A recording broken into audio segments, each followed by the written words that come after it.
July August আন্দোলনে গণহত্যার বিচার কাজ আজ থেকে আন্তর্জাতিক অপরাধ ট্রাইব্যুনালে শুরু হচ্ছে। গণহত্যার অভিযোগে 14 জন আসামিকে আজ ট্রাইব্যুনালে হাজির করা হবে। জুলাই আগস্টের গণঅভ্যুত্থানে নিহতদের হত্যার দায়ে সাবেক প্রধানমন্ত্রী শেখ হাসিনা সহ 46 আসামির নামে গ্রেফতারি পরোয়ানা জারি করেছে। এদের মধ্যে 10 জন মন্ত্রী সহ 14 জনকে আজ ট্রাইব্যুনালে হাজির করা হবে। এদিকে মানবতা বিরোধী অপরাধের দায়ে একসঙ্গে এতজন আসামিকে হাজির করায় ট্রাইব্যুনাল এলাকায় নিরাপত্তা ব্যবস্থা জোরদার করা হয়েছে। র্যাব, পুলিশ সহ মোতায়েন করা হয়েছে সাদা পোশাকের বিভিন্ন গোয়েন্দা সংস্থার সদস্যদের। গত 17 অক্টোবর শেখ হাসিনা সহ 46 জনের বিরুদ্ধে মানবতা বিরোধী অপরাধের অভিযোগে গ্রেফতারি পরোয়ানা জারির মধ্য দিয়ে শুরু হয় আন্তর্জাতিক অপরাধ ট্রাইব্যুনালের বিচারিক কার্যক্রম।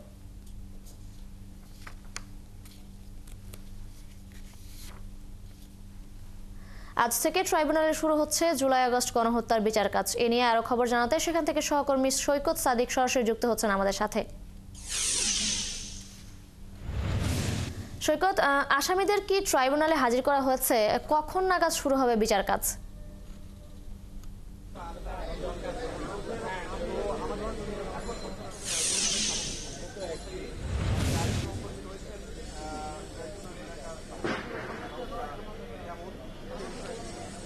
এই মুহূর্তে আমি আন্তর্জাতিক অপরাধ ট্রাইব্যুনালের যে মূল ফটক সেখানে দাঁড়িয়ে আছি। এই ট্রাইব্যুনাল যদিও 1971 সালের মানবতা বিরোধী অপরাধের জন্য এই ট্রাইব্যুনাল গঠিত হয়েছিল, সেই ট্রাইব্যুনাল এখন আবার জুলাই আগস্টে আন্দোলনের যে ছাত্র জনতার যে গণ অভ্যুত্থান হয়েছিল, সেখানে যে 1,500 ছাত্র মারা হয়েছে, সেই ঘটনায় যে গণহত্যা দায়ের হয়েছিল, সেই মামলাগুলোর যে বিচার কার্যক্রম এইটা কিন্তু এই ট্রাইব্যুনালে শুরু হচ্ছে।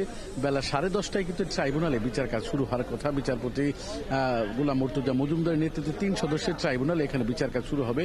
আজকে যে 14 জন আসামি, প্রতি আওয়ামী লীগ সরকারের সাবেক 10 মন্ত্রী, 2 উপদেষ্টা সচিব সহ একজন বিচারপতি যাদের নিয়ে আসা হবে, তাদের কিন্তু এখন পর্যন্ত এই ট্রাইব্যুনালে নিয়ে আসা হয়নি। বেলা 10:30 নাগাদ ট্রাইব্যুনালে এই বিচার কার্যক্রম শুরু হওয়ার সম্ভাবনা রয়েছে। যদিও এখন পর্যন্ত বিচারপতিরাও আসেন নাই, তবে প্রধান প্রসিকিউটর মোহাম্মদ তাজুল ইসলাম তিনি এসেছেন। সব মিলিয়ে কিন্তু ট্রাইব্যুনালের নিরাপত্তা ব্যবস্থা বেশ জোরদার করা হয়েছে। এই নতুন আগের যে ট্রাইব্যুনালের সে ভবনটি, সেই ভবনটি আবার পুনরায় সংস্কার করা হয়েছে এবং ট্রাইব্যুনালের আশেপাশে নিরাপত্তা ব্যবস্থা জোরদার করা হয়েছে। পুলিশ মোতায়েন রয়েছে। এখন পর্যন্ত গণমাধ্যম কর্মীদের ভিতরে প্রবেশ করতে দেওয়া হয়নি। সবাই কিন্তু বাইরে অবস্থান করছে এবং তারা কখন ভিতরে যাবার অনুমতি পাবে সেটা নিয়ে বারবার যোগাযোগ করা হচ্ছে, কিন্তু এখন পর্যন্ত ভিতরে প্রবেশের অনুমতি দেওয়া হচ্ছে না।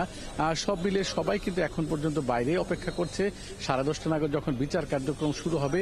এর আগে হয়তো গণমাধ্যম কর্মীদের প্রবেশ করতে দিবে। তো আজকে যাতে বাইরে কোনো ধরনের অনাকাঙ্ক্ষিত ঘটনা না হয়, 10 জন আসামিদের যখন নিয়ে আসবে তখন যাদের নিরাপত্তা শারীরিক ব্যবস্থা বজায় থাকে, সেই বিষয়টা জোরদার করা হবে বলে গতকালকে প্রধান প্রসিকিউটর জনাব তাজুল ইসলাম জানিয়েছিল। সব মিলে এখনকার অবস্থা, যেহেতু বিচার কাজ শুরু হয়নি, সবাই আমরা অপেক্ষায় আছি 10:30 যখন বিচার কাজ শুরু হবে। এর পরবর্তী সংবাদে আমরা এই ট্রাইব্যুনালের আজকের এই 14 জন যে আসামি নিয়ে আসবে তাদের খবর আমরা পরবর্তী সংবাদে জানিয়ে দেব।